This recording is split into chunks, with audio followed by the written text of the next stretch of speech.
Prince George's Community College making national news. Good evening. This is CTV News. I'm Rochelle Metzger. And I'm Natalie Wilson. We begin tonight with a presidential visit to Largo. President Barack Obama comes to Prince George's. In his speech today, Obama highlighted how community colleges can help prepare students in a variety of skilled trades that will give them not just a job, but a career. CTV's Sonia Srivastava has more from Largo.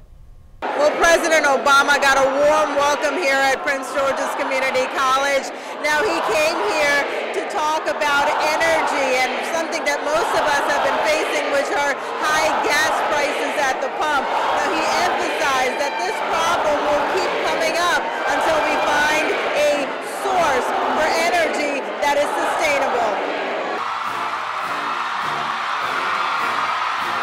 I just finished learning about some of the work that you're doing here at this community college to make sure that homes are using less energy and helping folks save money on their heating and their air conditioning bills. The program he's talking about is the Team Builders Academy, a short-term initiative at the college that helps students and residents from the community develop job readiness skills that combine construction and energy conservation techniques. We've had our 12th cohort come through, more than 300 people who've been trained and who, with our business partners, they're working out in the community. So we have over an 87% placement rate, which means that they are working. Obama praised the role of community colleges and said programs like the Team Builders Academy can help Americans in conserving and using less energy in the long run.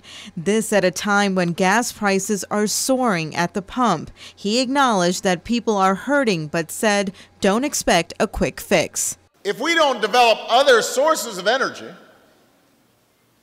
if we don't develop the technology to use less energy, to make our economy more energy efficient, then we will always be dependent on foreign countries for our energy needs. And that means every time there's instability in the Middle East, which is the main thing that's driving oil prices up right now, it's the same thing that was driving oil prices up last year. The world today, what's going on in all countries in the Middle East, this is going to help America so much if they start depending on their own self. Kadeem Palmer, a student at the college, says he spends $40 every 5 days on gas. It's less things that you can do. You don't have as much freedom when you always have to focus on another bill. This is an election year, and while the president did not mention any candidates by name, it was clear who his targets were. Especially in an election year, politicians dust off their three-point plans for $2 gas. I guess this year they decided we're going to make it $2.50. I think we waste a lot, not just energy, but food, clothes, and a whole lot of other stuff. Palmer says gas prices will continue to pinch his pockets, but listening to the president gives him another perspective. Him actually talking about his plans on what to do to change it, as far as just making better cars, like more fuel-efficient cars.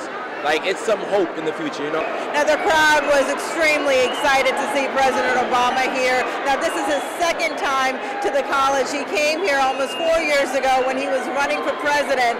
Now, we are also learning from the students here that they will continue to work on programs such as weatherization and solar energy and wind panels in the coming future. In Largo, Sonia Srivastava for CTV News.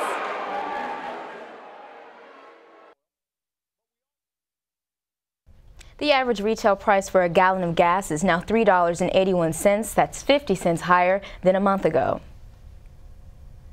It's no secret that Prince George's is facing a huge deficit. Today, the county executive released his budget plan to address the $126 million shortfall without cutting services or jobs. The proposed operating budget is $3.19 billion. It focuses on economic growth, increasing staffing for some agencies, maintaining public safety, and a one-time bonus for county employees. Still, there will be a 5% across-the-board cut in non-public safety or education departments to close the budget gap. We did all of these things while balancing our budget without furloughs or layoffs, which I told our staff I would not entertain. And I knew that would be a difficult task for us to do, but we've done it. As I stated earlier, we focus in investing in areas we believe will benefit the county in the long run. That is why this year's proposed operating budget is $3.2 billion for fiscal year 2013, which is an increase of about 0.9% over last year's budget. The general fund is the vast majority of our budget and will essentially remain flat as it was last year, so it's about $2.66 billion. We will continue to face revenue challenges. The county executive has submitted his plan to the council. Lawmakers have until June to approve a budget. A popular outdoor gathering place in Annapolis was bustling with activity this morning as nursing mothers, children, and the Amish community joined forces to support midwives. Patricia Vallone has more on the story. Hundreds gather on Lawyers Mall this morning in support of legislation that would legalize access to more births that are out of the hospital. In Maryland, it's legal to have a home birth. It's illegal to utilize any midwife other than a nurse midwife. And with the lack of access to nurse midwives, we only have 5 in the entire state of Maryland who will attend a home birth. As you can see, there are many families who'd like to have a home birth, and we need this other profession in order to make sure that we can have a safe family home birth.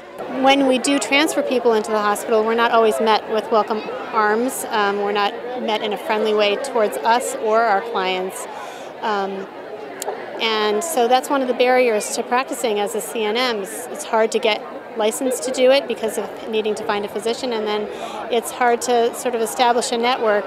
My partner and I have been doing midwifery in Maryland for many, many years, so we have our little network worked out now, but if one of our docs retires or moves or something like that, then we'll be left high and dry again. I was one of the women who wanted every possible drug known to man when I gave birth to my 2 daughters. However, that was my choice to do it that way, and every woman has a prerogative to give birth in the way that she sees fit, as long as it is safe.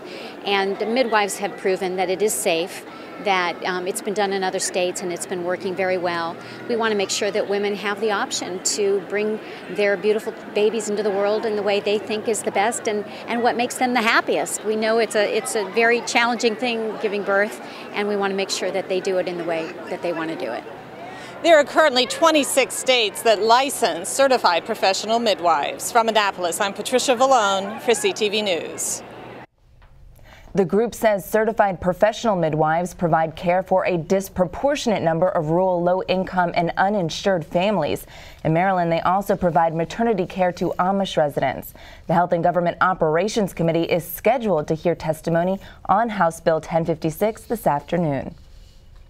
Prince George's police bust an illegal gambling ring operating out of a restaurant in Marlow Heights. After a long-term investigations, authorities obtained a search warrant for the Marlow Wing House and Sports Bar in the 4100 block of Branch Avenue.